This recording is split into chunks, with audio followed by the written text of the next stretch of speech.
हे भगवान, एक तो वैसे ही सुबह से एक भी आलू नहीं बिका, ऊपर से मेरे सारे आलू बारिश में भीगकर खराब हो गए। अब मैं क्या ही बेचूंगा। मोहन तेज बारिश में भीगता हुआ परेशान होकर घर की तरफ आ ही रहा था कि तभी सड़क पर बने एक गड्ढे में उसका पैर फंस जाता है और उसके पैर में मोच आ जाती है। मोहन अब उसी हाल में जैसे तैसे अपने ठेले के साथ घर पहुंचता है, लेकिन उसके पैरों से काफी खून निकल रहा होता है।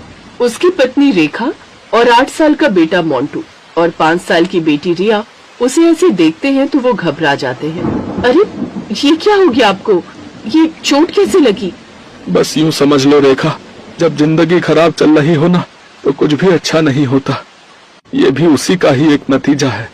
कोई बात नहीं, आप कपड़े बदल लीजिए, फिर मैं दबा कर आपकी पट्टी कर देती हूँ। अब मोहन बेड रेस्ट पर ही रहता है। पहले तो जैसे तैसे घर का खर्चा चल जाता था, लेकिन धीरे धीरे बचत खत्म होने लगी और अब नौबत यहाँ तक आ गई कि घर में राशन भी नहीं रहा। उन्होंने सुबह से कुछ नहीं खाया था। दोनों बच्चे भी उदास बैठे थे। उनको उदास देख रेखा ने उनसे पूछा, क्या हुआ बच्चों, तुम्हारा चेहरा क्यों लटका हुआ है? माँ, बाबा बाहर काम पर नहीं जा सकते और घर में खाने के लिए भी कुछ नहीं है, लेकिन मैं क्या करूँ अपनी इस भूख का? ये है कि बार बार लगी जाती है। लेकिन कोई बात नहीं माँ, आप उदास मत हो, हम पानी पीकर ही गुजारा कर लेंगे।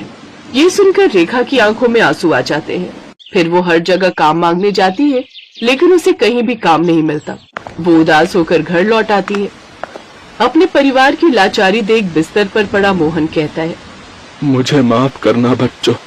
रेखा, अपनी इस चोट के कारण मैं काम पर नहीं जा पा रहा और मेरे कारण तुम सबको भूखा ही रहना पड़ रहा है। न जाने मुझे ठीक होने में कितने दिन लगेंगे, लेकिन मुझे तो डर है कहीं घर में रखे ये सारे आलू खराब न हो जाएं।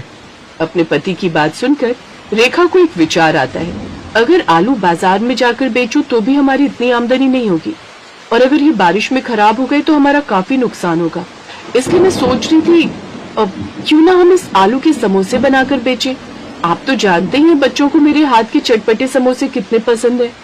आप ठीक कहती हो माँ। आपको पता है, हमारे स्कूल के गेट के पास एक अंकल समोसे कचौड़ी बनाकर बेचते हैं।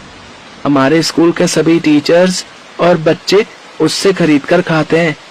एक बार रौनक ने मुझे भी दिलवाया था, लेकिन उसका स्वाद बहुत ही बेकार था।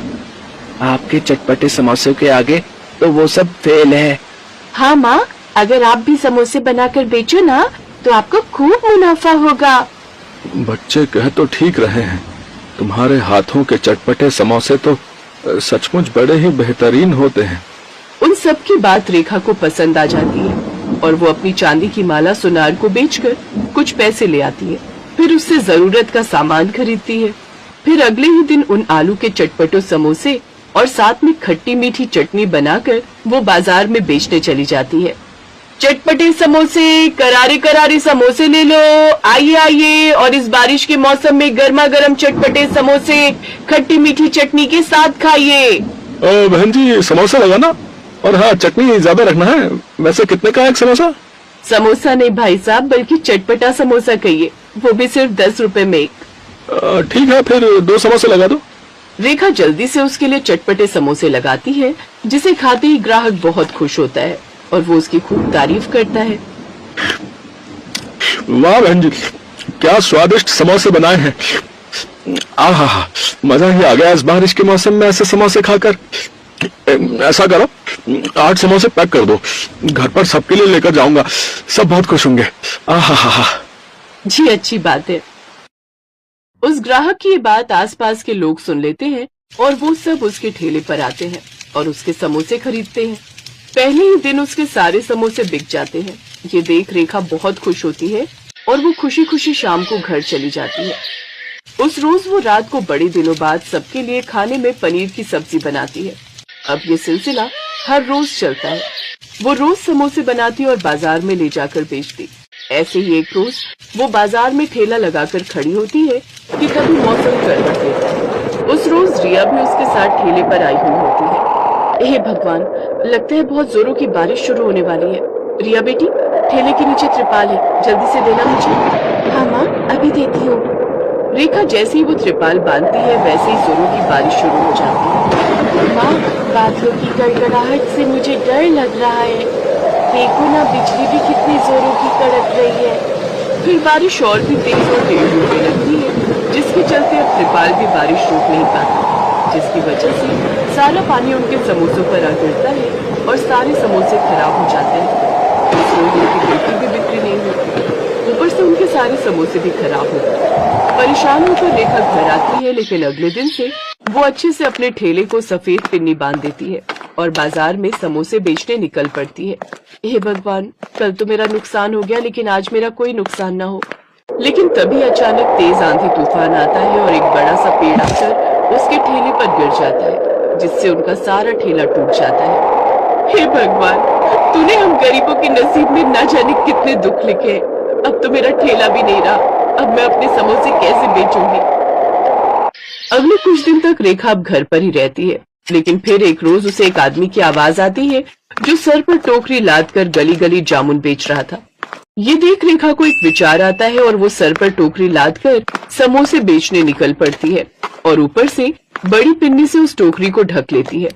बाहर तेज बारिश शुरू होने वाली थी, लेकिन अपने परिवार का पेट पालने के लिए रेखा सर पर टोकरी उठाए बारिश में समोसे बेचने निकल पड़ती है। मोंटी भी उसके साथ काम पर जाने की जिद करता है, वो भी अपनी माँ के साथ चल पड़ती है। बारिश में गली गली घूम घूम कर वो चटपटे समोसे बेचते हैं। टोकरी को तो उन्होंने पन्नी से ढका हुआ था, इसलिए समोसे तो खराब नहीं हुए, लेकिन बारिश में भीगने के कारण मोंटी की तबीयत खराब हो जाती है और वो छींके मारने लगता है। अरे मोंटी, तेरी तो तबीयत खराब हो रही है, ऐसा कर, बारिश के मौसम में तुम काम पर मत आया करो, बेकार में तुम्हारी तबीयत खराब हो जाएगी। फिर वो दोनों घूमते घूमते रेलवे स्टेशन के पास पहुंच जाते हैं, जहाँ काफी लोगों की भीड़ होती है। अरे, यहाँ तो कितने सारे लोग ट्रेन के इंतजार में बैठे हैं, अब से मैं यही प्लेटफॉर्म पर आकर ही समोसे बेचूंगी। अगले दिन रेखा सड़कों पर घूमने की जगह प्लेटफॉर्म पर जाकर चटपटे समोसे बेचती है, जहाँ कुछ ही देर में लोगों की भीड़ उसके पास लग जाती है और लोगों को उसके समोसे काफी पसंद आते हैं और अब उसकी काफी अच्छी कमाई होने लगती है। बहन जी, आपके चटपटे समोसे तो सचमुच बहुत लाजवाब हैं। अब मुझे 2 समोसे और चटनी और देना जरा। अब रेखा फिर से अच्छे पैसे कमाने लगी, लेकिन अब वो साथ साथ बचत भी करने लगी। लेकिन उसका काम अच्छा चलने के कारण आसपास के फेरी वालों की बिक्री कम हो गई। अब चंदू समोसे वाले से कोई भी समोसे नहीं लेता। जब से इस औरत ने अपने चटपटे समोसे बेचने शुरू किए हैं, मेरी आमदनी काफी कम हो गई है। अब तो एक ही आइडिया है, इसको अपने साथ काम में लगा लूं, मेहनत होगी सारी इसकी और कमाई करूंगा मैं। इसी विचार के साथ वो रेखा के पास ही प्रस्ताव लेकर जाता है, लेकिन वो उसे इसके लिए मना कर देती है। रेखा के इनकार करने पर चंदू अपने आदमी को नकली पुलिस वाला बनाकर उनके पास भेजता है।